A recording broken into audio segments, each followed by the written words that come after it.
निमित्तानं या शूरवीर पुरुषाला विनम्र असं अभिवादन. आपण असं बघतो की शिवाजी महाराजांनी जे स्वतःचं स्वराज्य स्वतःचं साम्राज्य निर्माण केलं हे त्यांनी मोगलांच्या विरोधात केलेलं साम्राज्य आहे. शिवाजी महाराज तसे दष्ट होते. आपण असं बघतो की वयाच्या 16व्या वर्षी आता मुलं कुठली प्रगती करत नाहीत किंवा भाई आयुष्याच्या बाबतीत ते कुठलाच विचार करत नाहीत. पण अगदी 16व्या वर्षीच शिवाजी महाराजांना ही कल्पना सुचणं, स्वतःचं स्वराज्य निर्माण केलं पाहिजे असं शिवाजी महाराजांना वाटणं हे काहीतरी अभूतपूर्व आहे.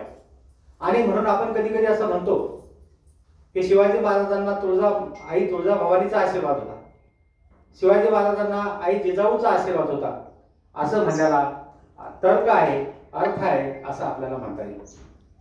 खऱ्या अर्थाने आपण त्याला जिजाऊ आणि आई भवानीचा आशीर्वाद होता असं म्हणायलाच हरकत नाही. कारण ज्या आईनं स्वप्न पाहिली शिवराज्याची स्वराज्याची, त्या आईनंच एका शूरवीराला जन्म दिला आणि त्याचं नाव शिवाजी आहे असं आपल्याला म्हणता येईल. त्यांनी आपल्या मुलांच्या मनावर बिंबवलं की आपण स्वराज्य निर्माण केलं पाहिजे, आपण पराधीन राहता कामा नये, आपण स्वतःचं राज्य निर्माण केलं पाहिजे. आणि हे करत असताना दुसरी महत्वाची बाब म्हणजे त्यांचे जे वडील होते हे मोगलांकडेच आदिलशहाकडेच सेनापती होते. ही एक मोठी अडचण होती की आपले वडील दुसरीकडे सेनापती आहेत आणि आपण स्वराज्य निर्माण करत आहोत. तेव्हा वडिलांना जे मोगल म्हणायचे की आप तो हमारी तरफ है और वो आपका जो बेटा है वो स्वराज्य निर्माण कर रहा है. तो शिवाजी महाराज त्यांना सांगत असेल की तो मुलगा आहे, त्याच्याकडून काय होत आहे, तो छोटा आहे. ती त्यांची बाजू घेऊन कसं तरी सावरून घेण्याचा प्रयत्न करत होते. परंतु ही गोष्ट अगदी लहान न राहता शिवाजी महाराजांनी 16व्या वर्षी तोरणा घेतला. आणि तोरणा घेतल्यानंतर कोणालाच काय वाटलं नाही की तोरणा घेतल्यानंतर पुन्हा काही स्वराज्य निर्माण होणार आहे असं काही मोगलांना वाटलं नाही. परंतु शिवाजी महाराज तेवढ्यावर थांबले नाही. त्यांनी अठरापगड जातीच्या सर्व लोकांना एकत्र केलं आणि मग त्यांच्या सवंगड्यामध्ये बाजीप्रभू देशपांडे असतील, तानाजी मालुसरे असतील, अशा प्रकारची जीवा महाले असेल, शिवा काशीद असेल, या अशा सर्व लोकांना 18 जातीच्या लोकांना तयार केलं आणि या लोकांना त्या प्रत्येक गडाची माहिती घेण्यास सांगितलं. मग हे जे लोक गडाच्या पायथ्याशी राहत होते हे शिवाजी महाराजांना इत्थंभूत माहिती देत होते. आणि इत्थंभूत माहिती देत असताना या गडावर जायचं कसं, हा गडाचा किल्ला कसा घ्यायचा, याला चोरवाट कोणती आहे, कोणत्या मार्गाने आपल्याला गरिबापर्यंत जाता येईल, किंवा आपल्याला जाईपर्यंत कोणी बघणार नाही, ही सर्व काळजी शिवाजी महाराजांनी घेतली आणि त्यांनी एक एक गड सर करण्यासाठी सुरुवात केली. पण जेव्हा हे जास्त व्हायला लागलं, जेव्हा किल्ल्याची संख्या वाढायला लागली, तेव्हा मात्र मोगल हादरले आणि त्यांना असं वाटलं की आता काहीतरी केलं पाहिजे, याच्या विरुद्ध काहीतरी मोहिमा राबवल्या पाहिजे. आणि मग त्यांनी ज्या मोठ्या मोठ्या मोहिमा राबवल्या असेल, मग ती अफजल खानाची स्वारी असेल, शाहिस्ते खानाची स्वारी असेल, सर्व मोगलांनी मिळून केलेला हमला असेल, या सर्व गोष्टी शिवाजी महाराजांवर एकाहून एक अनेक संकट येत गेली. आणि ही संकट कशी परतवून लावायची हे महाराजांनी चांगलंच आत्मसात केलं होतं. कधी मैदानावर त्यांच्या समोरासमोर हात करून किंवा मग गनिमी काव्याने लढून शिवाजी महाराजांनी शक्कल लढवली की आता आपण काहीतरी केलं पाहिजे आणि अशा पद्धतीने जगलं पाहिजे. आणि शिवाजी महाराजांनी सवंगडी सुद्धा या बाबतीत कशातच मागे नव्हते.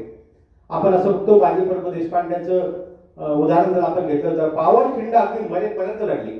जेव्हा शिवाजी महाराज दुसऱ्या गडावरती सुरक्षित गेले आणि तिथून तोफाचा आवाज झाला आणि गवताच्या गरजा पेटल्यानंतर आता माझा राजा सुखरूप गेलेला आहे, आता ते आनंदाने प्राण सोडेल असं करून त्यांनी आपले शेवटचे डोळे मिटले आणि ती पावनखिंड अमर झाली. बाजीप्रभू देशपांडे त्यासोबत अमर झाला. तानाजी मालुसरेंचं उदाहरण जर आपण घेतलं तर आपल्या असं लक्षात येईल की मुलांचं लग्न आहे, 2 दिवसांनी मुलांचं लग्न येऊन ठेपलेलं आहे. आणि गडावर शिवाजी महाराज म्हणाले तुमच्याकडे लग्न आहे तर मग आपण दुसरा सेनापती पाठवूया. त्यांनी ताडकं उत्तर दिलं की हा तानाजी कशासाठी आहे, साहेबाचं लग्न नंतर होईल, आधी आपण गडावर गेलं पाहिजे, आपण मोहीम राबवली पाहिजे.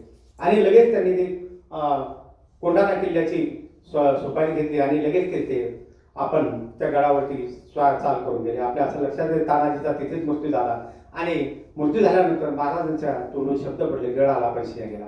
म्हणून त्या महाराजांनी त्या गडाचं नाव सिंहगड ठेवलं असं ठेवलं. महाराजांची रणनीती कुठलेही उदाहरण घ्या तुम्ही, महाराजांची सर्व उदाहरणं अशीच आहेत. आग्र्यावरून सुटका महाराजांनी सीतापीनं अगदी करून घेतलेली आहे.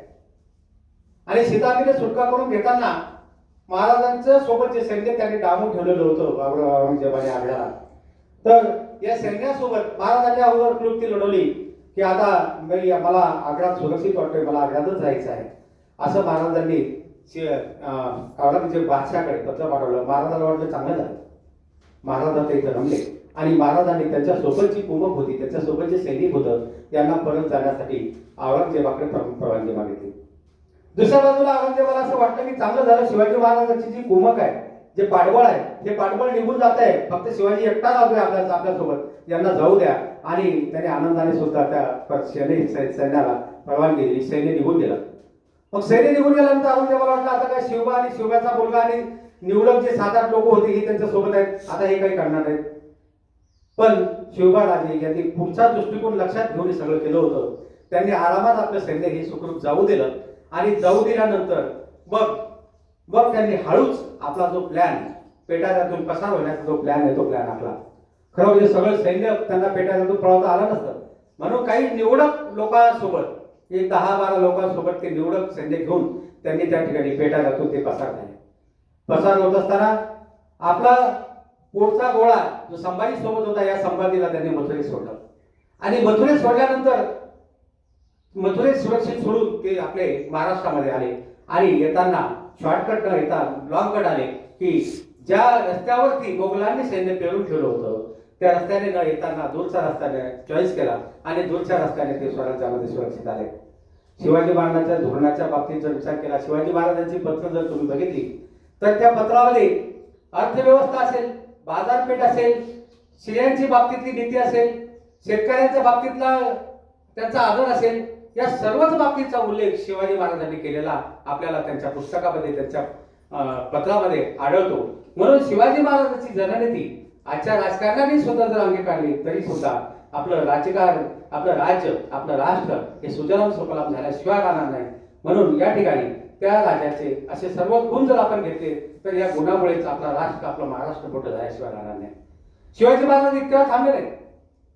त्यांना माहित होतं आता आपले गड सुरक्षित झाले, आपण आता आरमाराची स्थापना केली पाहिजे. किंबहुना आपण असं म्हणतो की जगाच्या पाठीवरती 25% जमीन आणि 75% पाणी आहे, तर या पाण्यावर सुद्धा आपल्याला राज्य करता आला पाहिजे. म्हणून त्यांनी स्वतःचं आरमार दल उभारलं. आणि या आरमार दल उभारत असताना शिवाजी महाराजांनी जे नौकानयन आहे, नौसेना आहे, या नौसेनेची निर्मिती केली. आणि शिवाजी महाराजांनी त्याच्यावर सुद्धा आपलं आधिपत्य गाजवण्यास सुरुवात केली. शिवाजी महाराजांचे या दिवसाच्या निमित्ताने काही ना काही गुण आपण आपल्या अंगीकारले पाहिजे. हाच खरा आपल्या राज्याचा, राष्ट्राचा विकास होईल. एवढं बोलतो आणि थांबतो.